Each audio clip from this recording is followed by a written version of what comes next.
Hey everybody, I'm Jeff Jones with Violan Management, and welcome to a special Violan GPS Detour podcast, where we go off of our traditional path of speaking to restoration and plumbing business owners and key decision makers about their life experiences.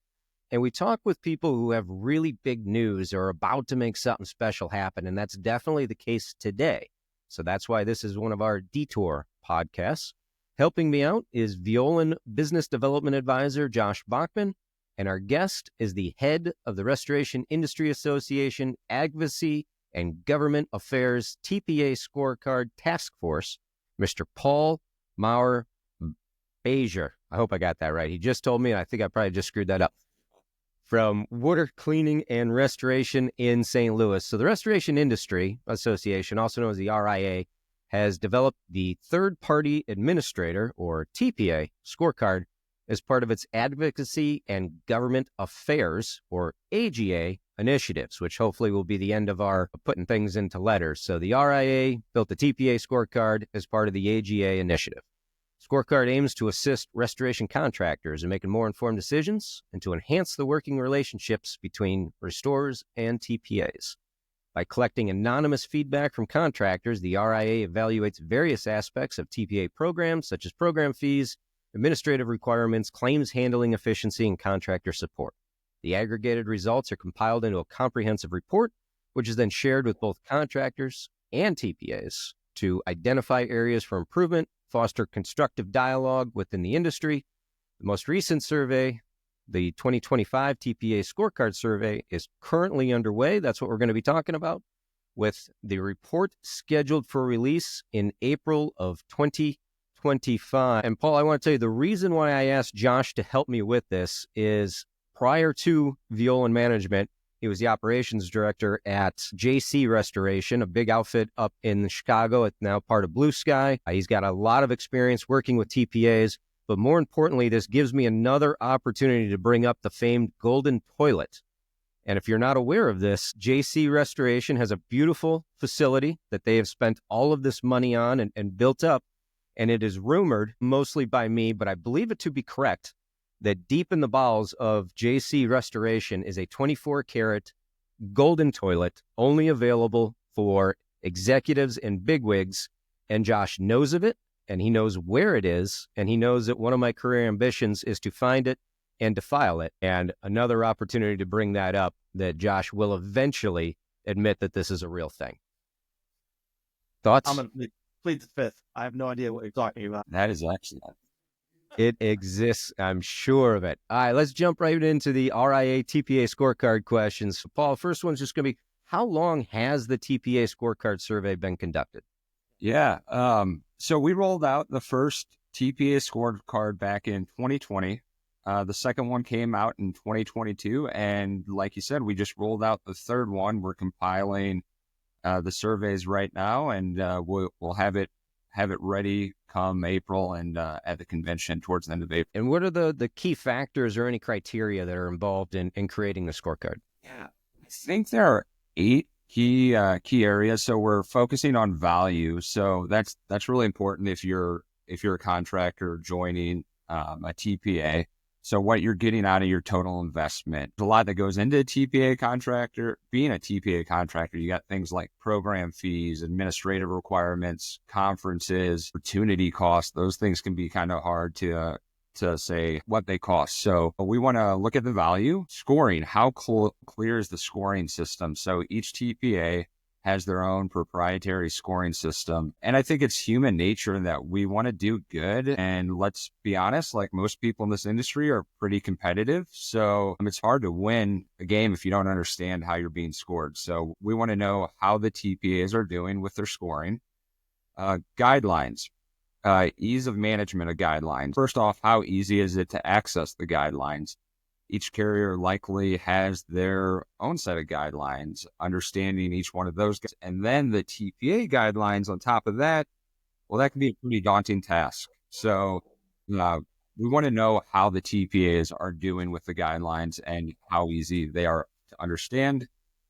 Next up is claims process. How efficient and fair is the claims process? I've always preferred a transparent claims process. It makes things a lot smoother. And when a party of the claim process is left out or engages with the claims process outside of how other parties are engaging with the process, it only creates headaches. So we want to make sure that the claims process is easy to follow.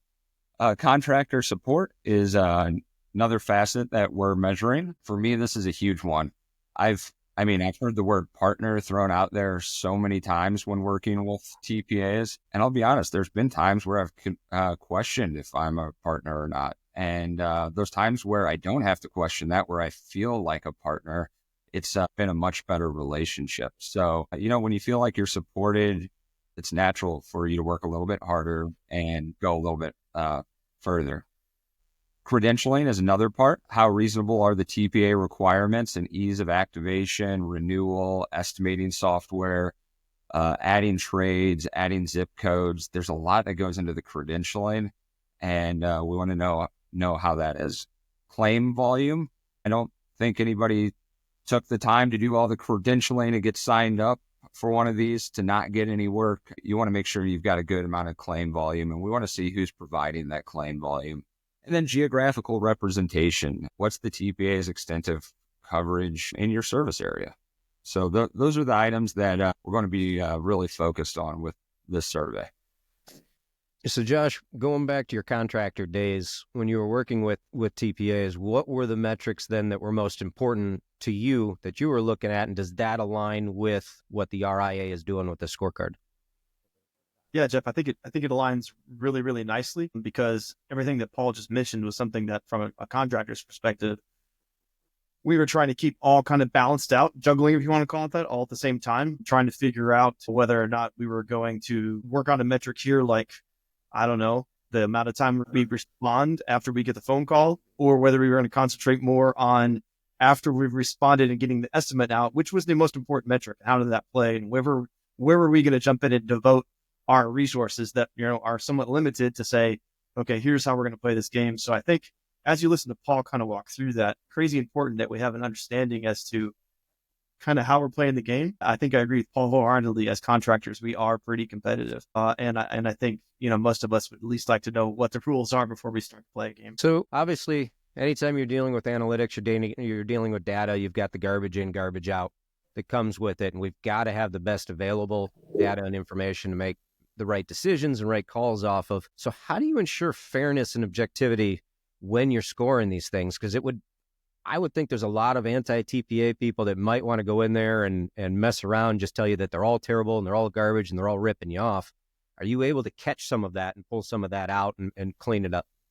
Yeah, we do have ways that we're catching that. First off, we want to make sure that you are an actual TPA contractor. We're not going, there's no value in getting feedback from somebody that isn't currently engaged with them. Also, you're talking about like the data and keep, garbage in, garbage out. We're trying to stay relatively consistent with how we're asking the questions and what questions we are asking.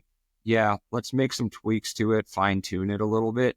But if we're asking wildly different questions, I said our first one came out in 2020 and then the next in 22 and now 25. If they were totally different types of questions, you wouldn't have good data to look back on. So yeah, we do want to make some improvements from feedback that we're getting from the people taking the survey. We're listening to feedback from the actual TPAs themselves. It's kind of nice when they take this seriously and they're engaged with the process.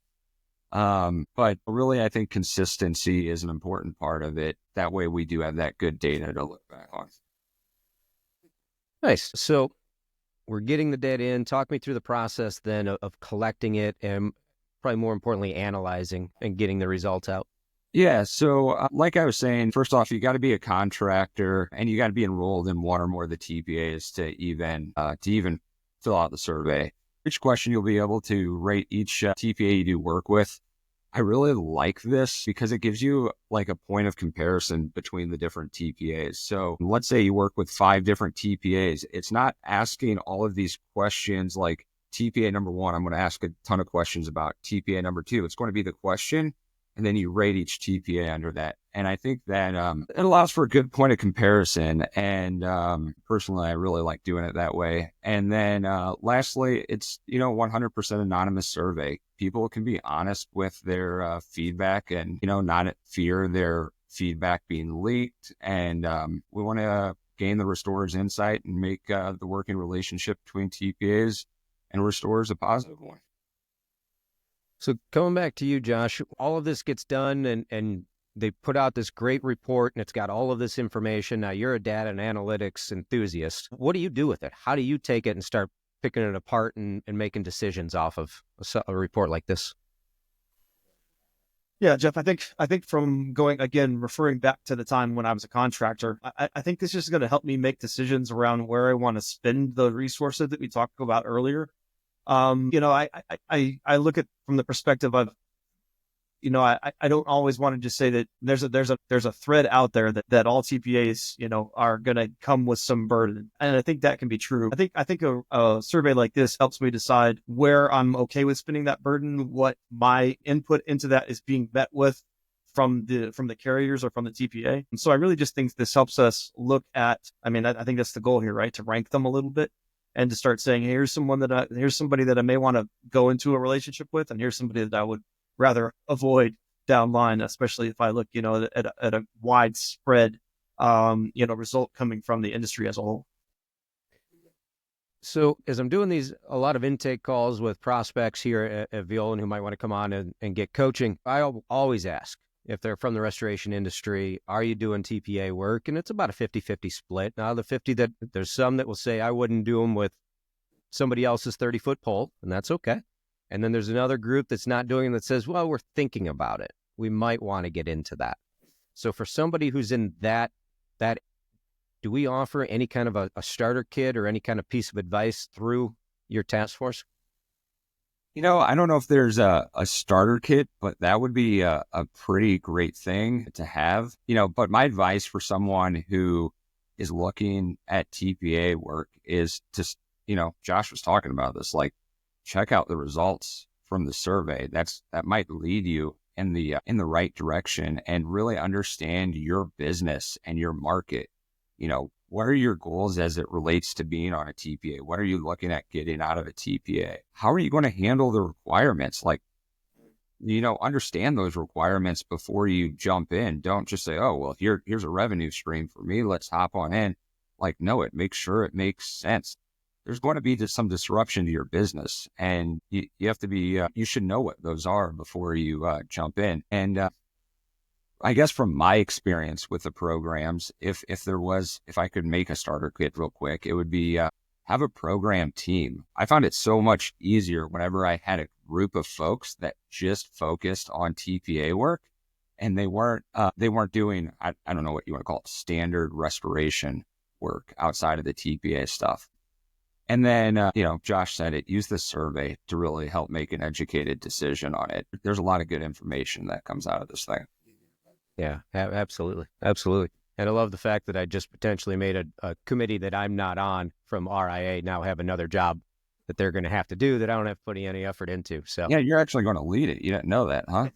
Oh, we're very busy in membership. A lot of membership going on right now. Yeah.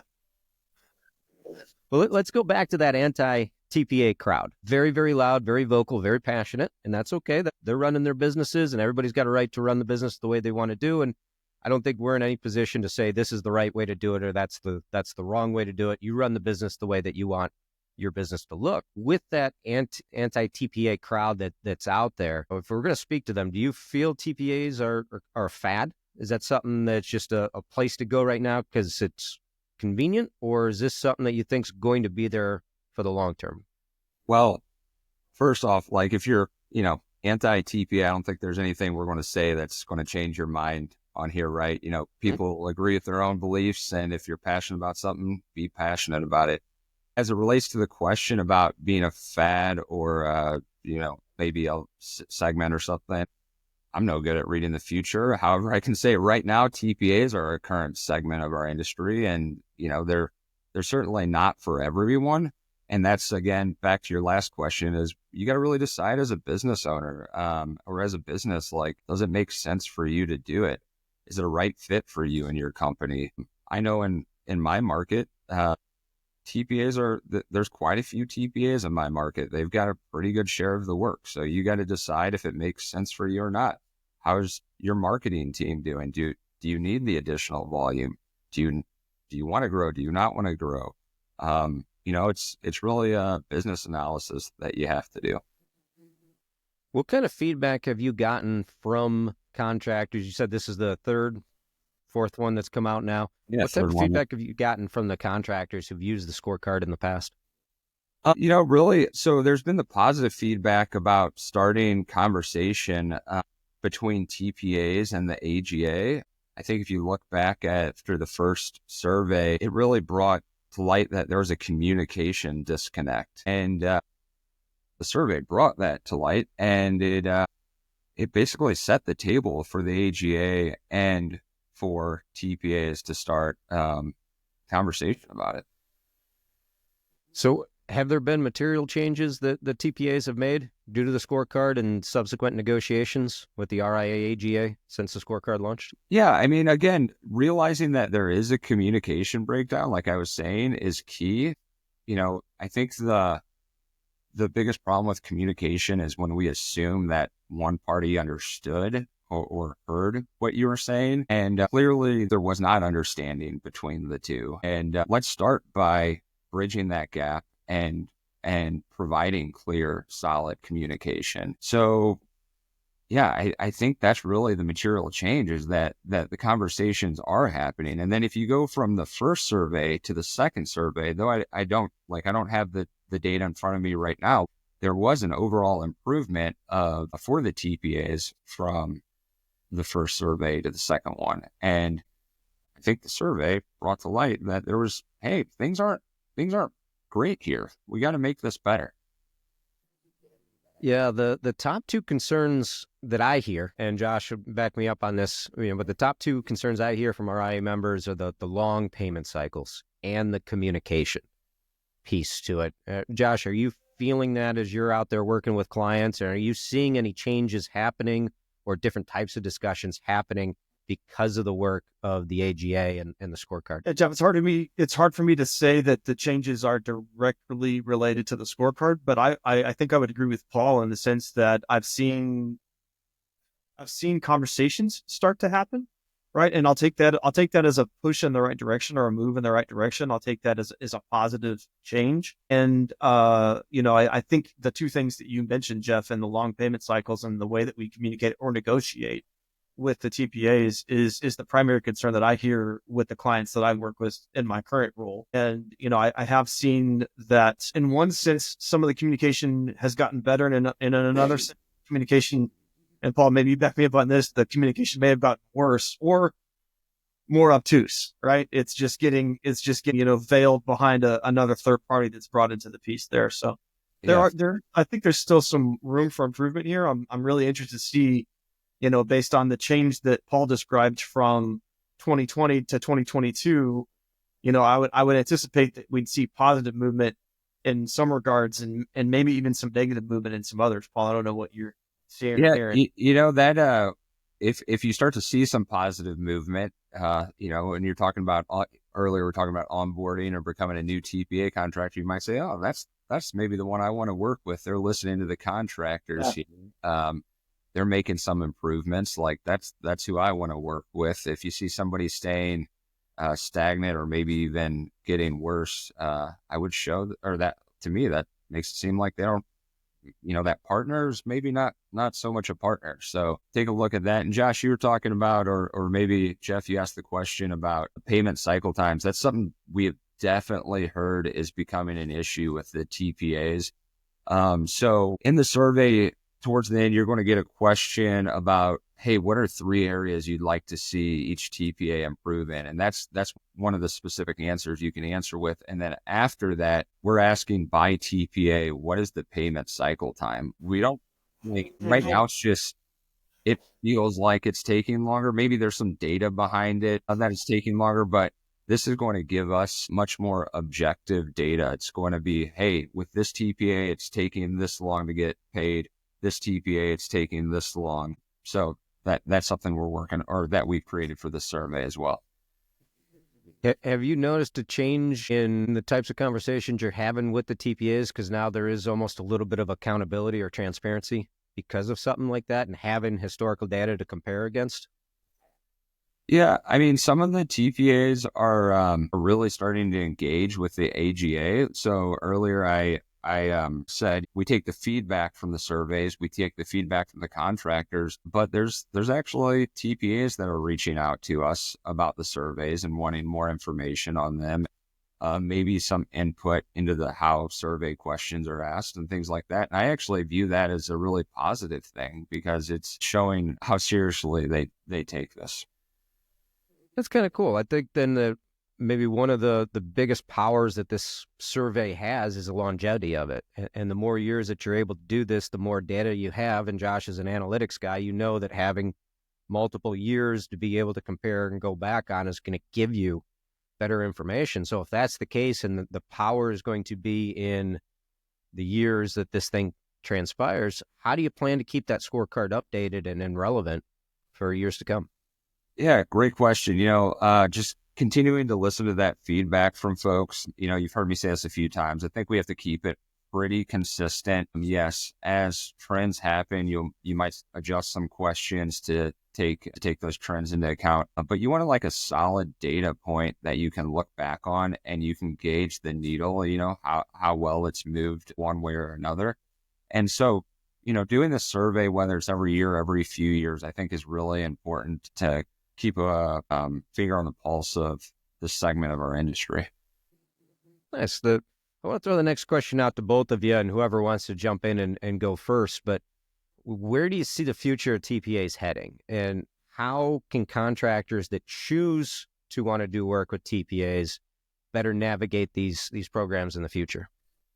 Well, I'll go ahead and get going. Like I said, I'm not sure where the future is going with the TPAs, but to help better navigate those programs, like I said, having a team that's dedicated to understanding the ins and outs of the TPA work is critical. We've talked about how there are carrier guidelines and then there are TPA guidelines, and sometimes there's guidelines for guidelines, and I'm like, holy smokes, this is a lot to keep up with. But you have to have a team that understands those guidelines, and then can navigate the system when they don't understand the guidelines. Like, reality is, you're not going to memorize all this stuff. There's too much out there. But having a team that knows where to find the information is important, and have a team that's comfortable with picking up the phone and talking with the TPA and making things as user-friendly as possible is big. I think what I would add on there, first off, Paul, I'm going to stop. This is not where I was headed, but you mentioned something, so I'll tag in on it. I think it's an amazing difference when you pick up the phone and make that phone call versus try to go through their portals or their emails or their text threads or their chat bots or whatever it is. That phone call and that human relationship still plays even in 2025. I see a massive difference there if you pick up the phone, and it's interesting that some people would rather hide behind their keyboards than have that voice-to-voice conversation. So that's a great point. Jeff, back to your original question, don't pretend, just like Paul, I don't pretend to have a crystal ball and be able to look forward, but I do know that I've been involved with TPA work since 2001 when it was called Prism and the first one was on board. And so it's been around, in the 24 years that I've been around this industry, it's been a segment of what we've done. I don't see that it goes anywhere in the short term. I don't know that it grows or changes, but I think it's basically going to be something that's going to be there as an opportunity if you want to approach it that direction, or something that's going to, just be an influence on our industry. So I think, what the work that the AGA is doing in bringing the two parties together and having conversation, I think is vitally important to make sure that whatever that path forward looks like, that it's done with the input from both sides, because ultimately we're all serving somebody who owns a piece of property. And the better that we can eventually serve that person is going to make the carrier, the TPA, and us as the contractor look better. Yeah, at the end of the day, it's not a number. It's not just a job. It's a family that you're right. And it's easy to forget that sometimes, especially when there's other parties involved. in the loss and getting paid and getting approved. So what does the RIA need from members, not only in filling out the survey, and we'll get to that piece here in a second, but in follow-up support?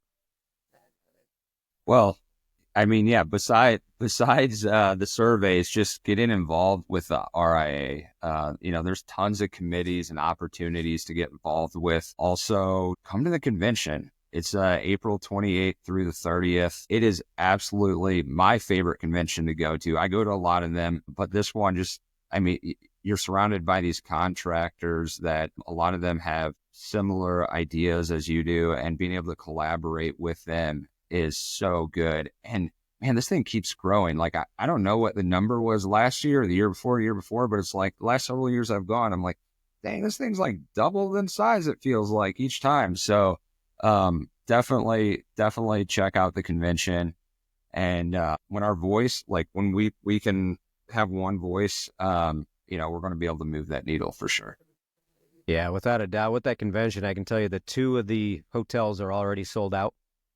I can tell you the convention itself sold out last year in Dallas. It is above that in numbers this year already. So the expectation is it will sell out again very much sooner than later. And West Palm is a very expensive place to go if you're not in one of the room blocks. So you may want to get your hotel on that soon. Where can listeners go to learn more, to fill out the scorecard and find other ways to get involved in the RIA? Go to our website, restorationindustry.org. Under the advocacy tab, there's the 2025 TPA survey. Additionally, you may have gotten an email about it. I got my email when it came out. Immediately, I forwarded that to several of my industry partners, industry friends that I know do TPA work. I said, hey, fill this out. Just help get good data, good feedback. I mentioned we're pretty competitive people in this industry, and like, hey, my name's attached to this. I want to have a lot of surveys filled out. So get on our website, restorationindustry.org.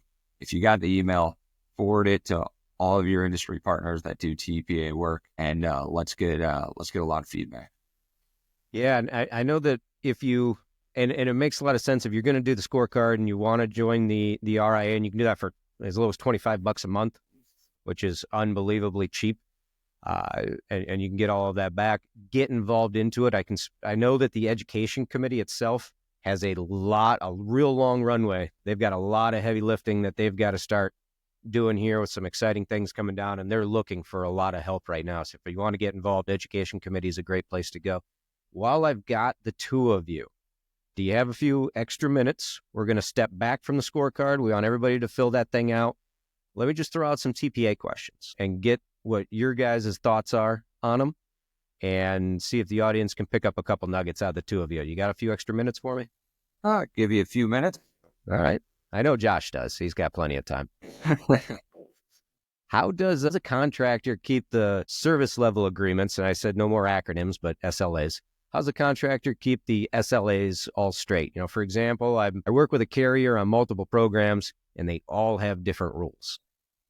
Yeah, that's a tough one, isn't it? Like all those rules, we're talking about all these guidelines, and I mentioned building a team, but I think that is the key to success. And when you have a team that works on these, they get to understand the programs well. They build those relationships we talked about with their contacts of the different programs. And some TPAs do it better than others, but the ones that do it really well with the good scorecards, you build a team that's trying to do good at those, and they see their score going up, they can get pretty jacked up about that. So I think it's having a team that's just there to own the programs. That's really how you're going to keep those SLAs straight. I think the only thing I'd add on there, Paul, is that, the clients that I currently work with that are exploring TPA work may not have enough resources within our office to have a team.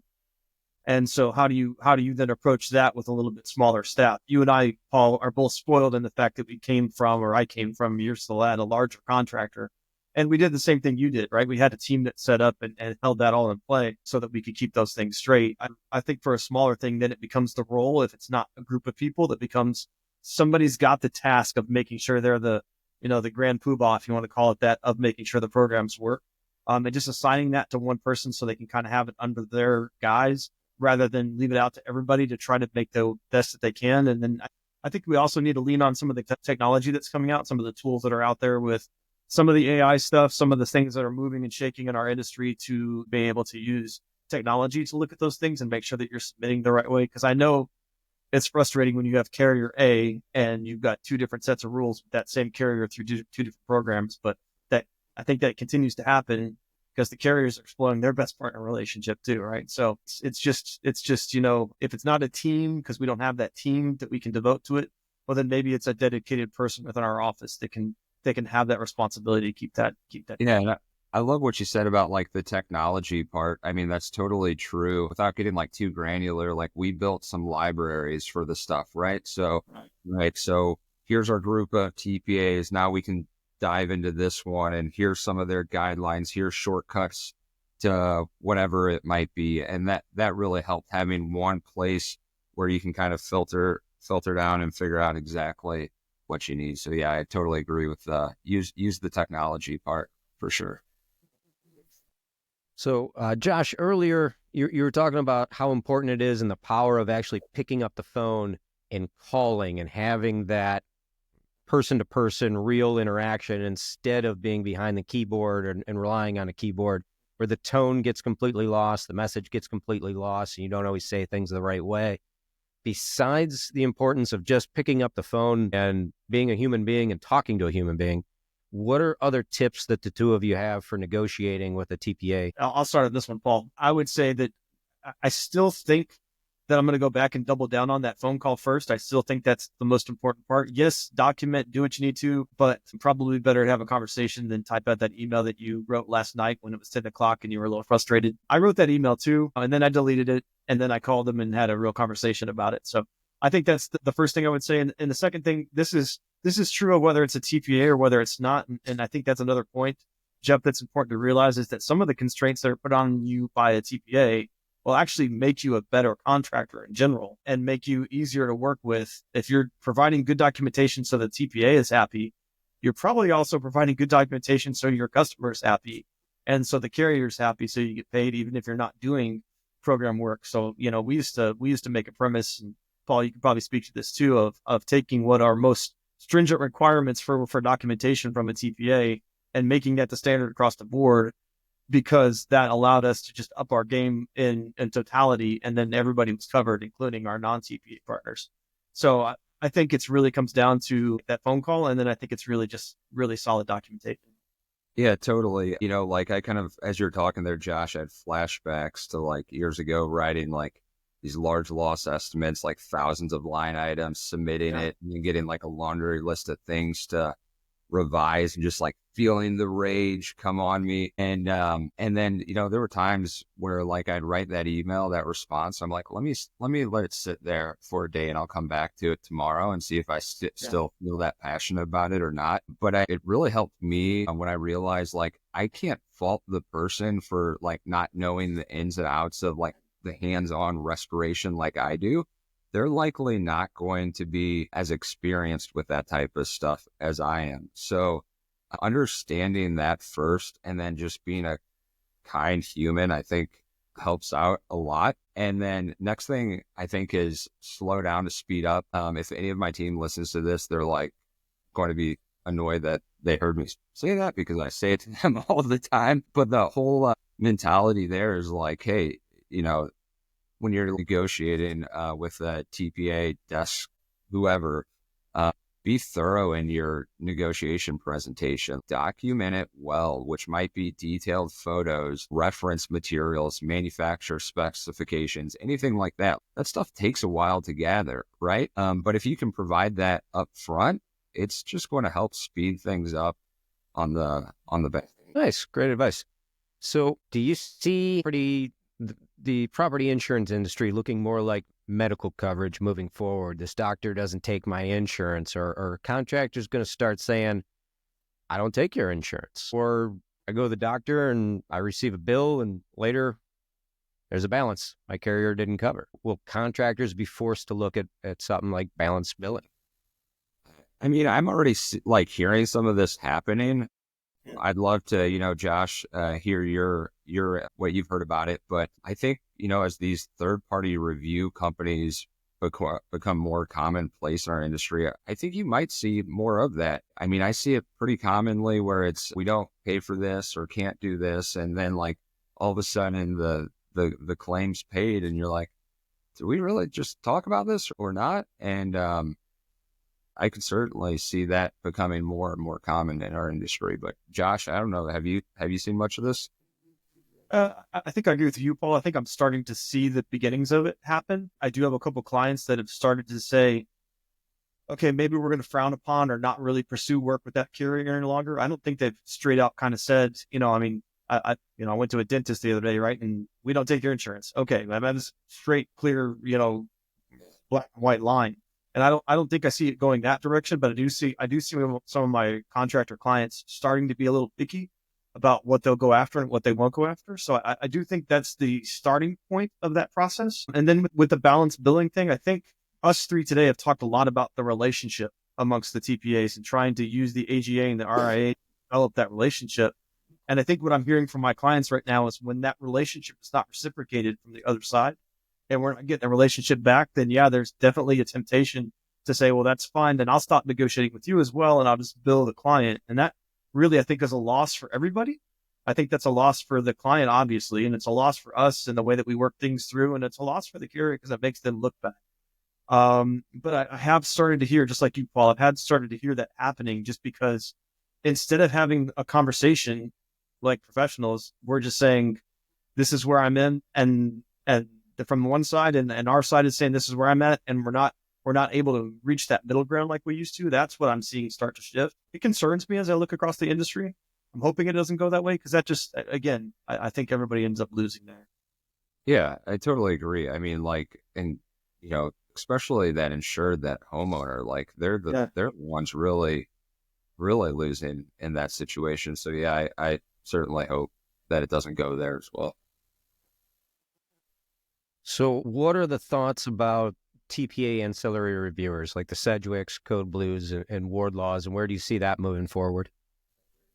And I feel like that's growing constantly. I know my teams, they're on a daily basis, they're having these third-party review companies reach out to them. I think it's heavier, at least in our market, heavier on the mitigation side, especially water mitigation, that we're seeing lots and lots of these happening. And there's some carriers that we know 100% of the time that it's going to go through a third-party reviewer. I would like to see some improvement, hopefully in the long term on that, about review practices. We talked about payment cycle time. Frustrating part for me as a contractor is when I submit my invoice and we're talking it's 45, 50 days later, and then I have a third-party company engage me and then demand a response within, immediately. And it's like, wait a second, like this wasn't urgent till now. So yeah, I would like to, see some improvement on that. And as it grows, I'm sure that there'll be a bigger focus on it, and hopefully we can make a positive impact on that as well. Well, I think on my end, that does it probably for me. Josh, did you have anything you wanted to put out there? No, guys, I think we've covered it pretty well. I appreciate talking through this and the focus on the relationship, right? I think that's what AGA, in my opinion, is trying to do, at least from the way that I've been around them in the years, is trying to build that relationship so we come to the table, have a conversation, and get this settled for our mutual client. As well, for Jeff Jones and Josh Bachman of Viola Management, we appreciate you listening. Paul, I'm going to let you finish this thing off with any last words and encourage people to sign up for the scorecard. Yeah, do the scorecard. It's the more participation we have, the better. So please fill it out and then join the convention. It's the end of April. We should have the survey back, the data from that, and I'm sure it'll be a big talking point at the convention. So like I said, the only way for you to move the needle is get involved. So get involved by completing the survey, get involved, joining the convention. So that's all I got. restorationindustry.org. All right. Thanks, everybody. We'll see you soon. Take it easy.